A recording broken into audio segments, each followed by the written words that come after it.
आज इ जगह कांति लगी देखौन बोलिक भावुवे जे इ जगह केन थाने अच्छे तो मुई भी नहीं जानी से टाइम मुझे जाइली आपण मन के सब डिटेल कहबी।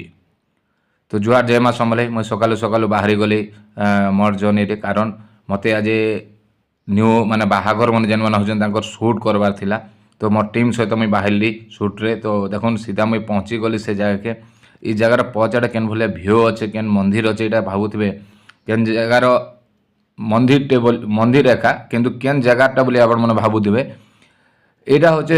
गोटे फार्म हाउस रो मंदिर जहाँकि एते सुंदर मंदिर तैयारी होती कहले सरे नहीं। तो देखो आम आइला आमर से सांग गोटे थे आसले यार कहले आम फटोटी गोटे टीम उठे देले देखो मेन गेट रे आम एंट्री कलु एंट्री कलापर केनता है कलर नहीं हवा ताल गेटटा।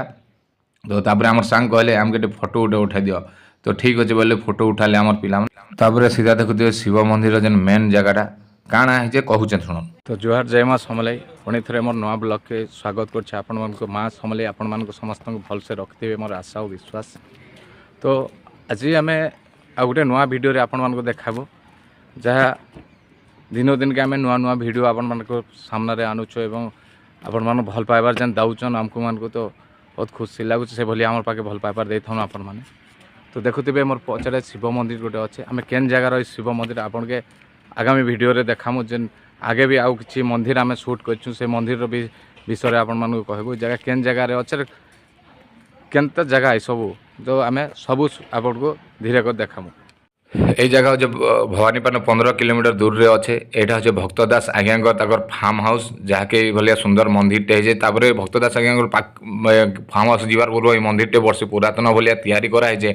एते सुंदर जे नहीं कहना अधा दूर स्टप हो जाए गाँव लोग पचारे कांति लगे सब हो लोकर जमी बाड़ी बाहरी जाए लगे बंद हो कहले देखो आम शूट करुवा जेन पिला मन सहित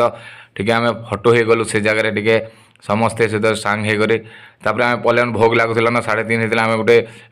होटेल खाइबा लगे आसनु आम शूट नाइट शूटा आम आरंभ है नाइट शूट सरला आम पलि आलु सीधा माने खाना पीना कर नाइट शूट सारी टिटलागढ़